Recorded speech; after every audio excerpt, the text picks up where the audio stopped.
औज़ुबिल्लाहिमिनश्शैतानिर्रजीम बिस्मिल्लाहिर्रहमानिर्रहीम।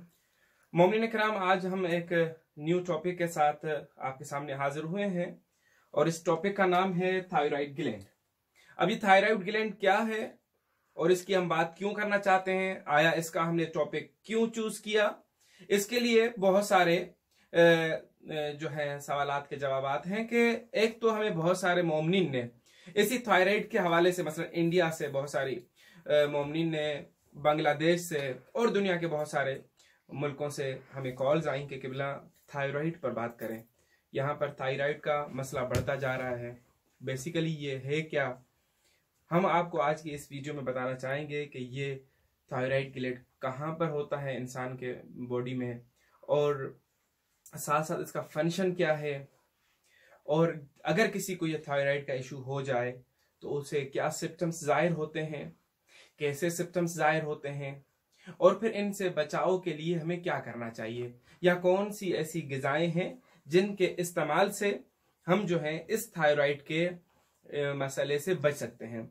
जैसा कि मैंने कहा कि ये थायराइड ग्लैंड जो है ये एंडोक्राइन ग्लैंड्स में से एक ग्लैंड है, और जितने बड़े ग्लैंड्स अगर कहें एंडोक्राइन ग्लैंड्स में तो सबसे बड़ा ग्लैंड यही है थायराइड ग्लैंड। और ये आपकी पूरी बॉडी के, मसलन अगर ये न हो तो शायद आपकी पूरी बॉडी काम ही ना कर सके, सेल्स वर्क ना कर सके। जिस तरह ये एक चीज है BMR, बेसल मेटाबॉलिकल रेट। अब ये क्या है, मसलन जब इंसान सो रहा होता है उस वक्त भी ये जो सेल्स आपकी बॉडी में काम कर रहे हैं ये यही है, BMR है। अब ये थायराइड क्या है, बेसिकली ये थायराइड लोकेटेड होता है इंसान के नेक के इस जगह पर, और इसका काम क्या है, पूरे बॉडी के पार्ट्स को उनके पूरे फंक्शन को कंट्रोल समझे यही कर रहे होते हैं। इनसे दो हार्मोन सीक्रेट होते हैं, एक का नाम है T3 और एक का नाम है T4, थायरॉक्सिन जिसे कहते हैं। तो इनके आ जाए, आज हम बात करते हैं कि कौन कौन से बॉडी के पार्ट्स पे इफेक्ट करती है। जैसा कि अगर हम बात करें ब्रेन पर, ये सेंट्रल नर्वस सिस्टम है, इंसान का पूरा जो है ब्रेन का जो निजाम है वो इसी हार्मोन की सीक्रेशन पर अमल कर रही होती है। अगर थायराइड जो ग्लैंड्स हैं, इस थायराइड ग्लैंड के जो हार्मोन्स हैं, अगर वो ज्यादा मिकदार में इंसान के सीक्रेट होना शुरू हो तब भी ये एक मुश्किल होती है जिसको कहते हैं हाइपरथायराइडिज्म, ठीक है। और अगर ये कम मिकदार में सीक्रेट हो रहे हैं तो उस सूरत में भी हाइपोथायराइडिज्म सिस्टम्स मुश्किल पेश आती है। अभी हम आपको बतलाना ये चाहेंगे कि हाइपरथायराइडिज्म, थायराइडिज्म के अंदर क्या होता है और हाइपोथायराइडिज्म के अंदर क्या होता है। देखें, जैसे पहले तो मैंने आपको बतलाया कि ये इंसान के 16 बॉडी के पार्ट्स ऐसे सिस्टम्स हैं जिन पर ये असरअंदाज होता है। एक ब्रेन पर, सोनेक पर, respiratory system, cardiac system, GIT system यानी कि जो है आपका जितनी भी गिजा वाली नाली है और सारा निजाम है, गैस्ट्रो इंटेस्टाइनल ट्रैक्ट। उसके अलावा सेक्सुअल सिस्टम पर blood, muscles, BMR basal metabolical rate, also आपके fat, carbohydrates, protein, vitamin, body temperature, body weight, growth, इन तमाम सिस्टम्स पर ये जो है असरअंदाज होती है। अब जिस तरह हमने आपको बतलाया कि अगर ये हाइपरथायराइडिज्म जो है अगर इंसान किसी को हो जाए तो क्या होता है, मसलन जैसे अगर इसकी सीक्रेशन बढ़ जाती है तो उस वक्त क्या होगा, सबसे पहले के CNS, central nervous system issues, जिसके अंदर सबसे पहले एंजाइटी और इंसान को गुस्सा आना, इंसान डिप्रेशन का शिकार हो जाना, इन तमाम मसालों क्योंकि जब ये आपके हार्मोन ज्यादा हुए और वो ज्यादा उन्होंने खून में जाकर हरकत की, और वो जब वो सेंट्रल नर्वस सिस्टम को जाकर उसने इफेक्ट किया तो उससे ये तमाम मसाइल इंसान के जहन में बड़े बड़े अजीब से ख्याल आना शुरू हो जाएंगे, ठीक है। गुस्सा आएगा, डिप्रेशन होगा। इसी तरह से अगर हम बात करते हैं स्लीपी, इस जब भी किसी के हाइपरथायराइडिज्म होगी उसमें वो सो तो रहा होगा मगर उसका जहन जाग रहा होगा, सोया हुआ होगा मगर नहीं सो रहा होगा, स्लीपी बट कांट स्लीप। उसके साथ साथ ये जिसको हाइपरथायरॉयडिज्म होगा उसका ब्लड प्रेशर इंक्रीज कर जाएगा। उसके साथ साथ जो है डायरिया हो जाएगा इंसान के। क्योंकि जब ये बॉडी के अंदर ज्यादा मिकदार में इसके हार्मोन सीक्रेट हो रहे होंगे तो जो वाटर है आपके स्मॉल इंटेस्टाइन लार्ज इंटेस्टाइन में एब्जॉर्ब होना चाहिए वो एब्जॉर्ब नहीं होता, जिसकी वजह से इंसान दिन में 3 से 4 मरतबा जो है वॉशरूम जाता है, मोशन लग जाते हैं। साथ साथ क्या होता है उसके एपिटाइट, उसको भूख बहुत ज्यादा लगना शुरू होती है। क्योंकि उसके जो स्टमक है वो ज्यादा काम करना शुरू कर देता है, भूख बढ़ जाती है। आगे हम एक और इसका बहुत बेहतरीन पॉइंट मैं बतलाना चाहूंगा कि भूख तो बढ़ जाएगी मगर इंसान का वेट कम होना शुरू हो जाएगा बरअक्स। इसी तरीके से लेडीज के अंदर जैसे ही ये हाइपरथायरॉयडिज्म होगा तो उनके मेंसेस जो है वो कम हो जाएंगे, रुक जाएंगे। और मेल के अंदर जो है वो इनकी जो सेक्सुअल डिजायर है वो भी बढ़ जाएगी। औरत के अंदर भी मर्द के अंदर भी सेक्सुअल डिजायर बढ़ जाएगी। इसी तरीके से इंसान के जो बॉडी के मसल्स हैं, ये बॉडी के मसल्स चूंकि ये हाइपरथायरॉयडिज्म की वजह से हार्मोन्स ज्यादा आप सीक्रेट हो रहे हैं, जिसकी वजह से होगा ये कि मसल ज्यादा काम करना शुरू कर देंगे। मसल जैसे ज्यादा काम करना शुरू करेंगे तो प्रोटीन ज्यादा बनेगी, प्रोटीन ज्यादा टूटेगी, इंसान के मसल जल्दी थक जाएंगे और फिर आहिस्ता आहिस्ता इंसान के ये मसल्स जो है वीक हो जाएंगे और इंसान के हाथ पांव कांपना शुरू कर देंगे। और वो इतना कांपेंगे कि 10 से 15 मरतबा पर सेकंड में कांपेंगे, इतनी मतलब इसका मुश्किल लगती है। वीकनेस हो जाएगी और थक जाएगा।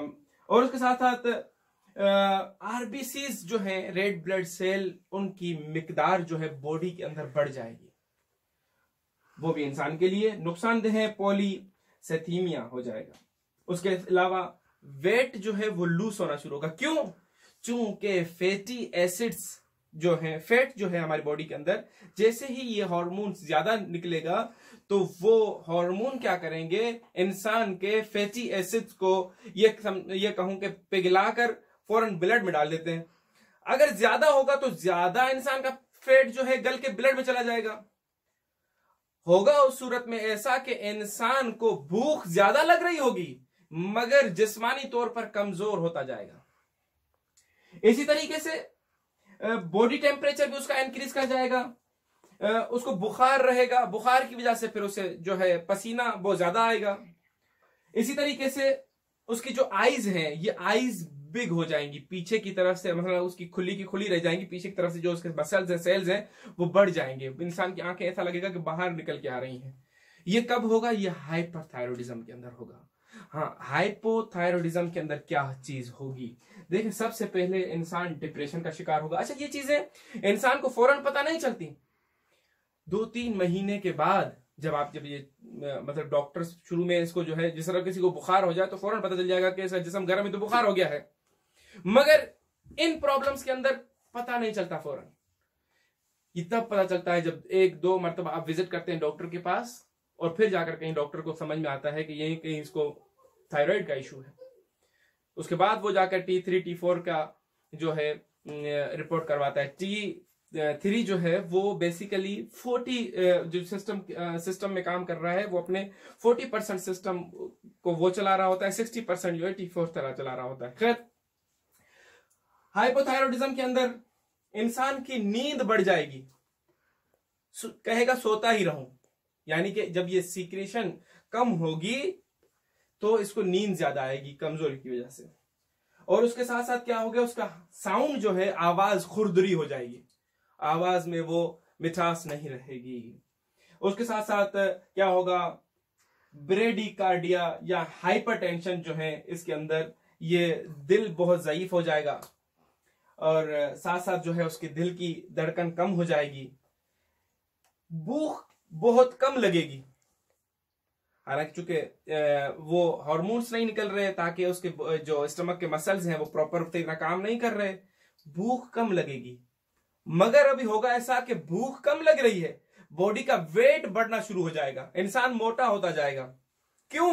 इसलिए कि इंसान को भूख कम लग रही है, मगर इनके जो हार्मोन्स है उनका काम यह है कि इंसान के ब्लड से फैट्स को लेकर फैटी एसिड्स में कन्वर्ट करके ब्लड में डालते हैं। जब वो काम हार्मोन्स नहीं होंगे तो वो फैट डिपॉजिट होते जाएंगे, फैटी एसिड्स में कन्वर्ट नहीं होंगे। जब नहीं होंगे तो इंसान मोटा, भूख कम लगेगी मगर वजन में बढ़ता जाएगा।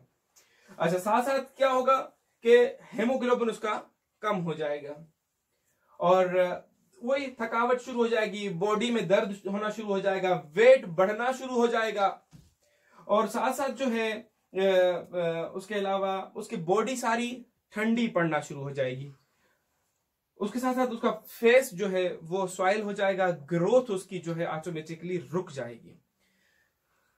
ये था मसला। सिर्फ अल्लाह ने ये जो छोटा सा थायराइड ग्लैंड दिया है जिसका टोटल वजन 20 से 40 ग्राम है, मगर इसने काम देखा कितना किया, पूरे इंसान के इस निजाम को चला रहा है।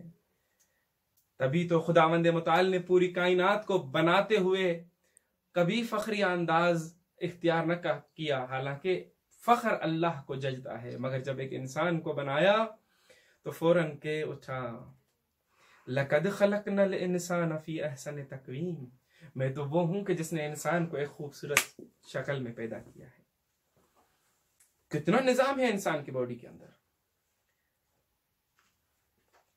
तो मैं ये कहता हूं कि ए बंदे, ए इंसान, अल्लाह की किस किस नेमत को ठुकराओगे। तो हमें चाहिए कि हर लम्हे अल्लाह की नेमतों का इकरार करें, अल्लाह का शुक्र ज्यादा अदा करें, अल्लाह नेमतों में इजाफा करेगा। अच्छा, दूसरी बात कि अगर हमें ये थायराइड का इशू हो जाए तो क्या करना चाहिए, कौन सी गिजाएं खानी चाहिए। सबसे पहले अगर जो लोग चाहते हैं कि उनको थायराइड का इशू न हो, उन्हें चाहिए कि वो ज्यादा से ज्यादा जो है जो नमक यूज कर रहे हैं एटलीस्ट वो समंदरी नमक इस्तेमाल करें।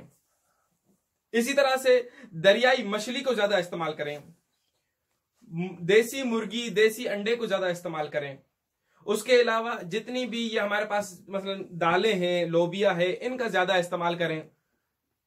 उसके साथ साथ पालक और इस तरह की हरी सब्जियां जितनी भी अल्लाह रब्बुल इज्जत ने बनाई हैं या शलजम, इनका ज्यादा इस्तेमाल करेंगे तो ये आपका थायराइड जो है इसकी मिकदार उतनी रहेगी जितनी इंसान को चाहिए। एक तो ये हो गया, और साथ साथ हमारे पास तिब्बे मोहम्मद व आले मोहम्मद के अंदर भी इसी थायराइड की जो है मेडिसिन मौजूद हैं। अल्हम्दुलिल्लाह जो मोमिनीन हमसे रब्ता करेंगे हम उन्हें मुशख्खस जगह बतला देंगे, उनके इलाके के नजदीक जो भी हमारा सेंटर होगा वहां से जाकर वो दवाएं मखसूस इस थायराइड्स की ले सकते हैं और इस मुश्किल से छुटकारा पा सकते हैं। वस्सलामु अलैकुम वरहमतुल्लाहि वबरकातुहू।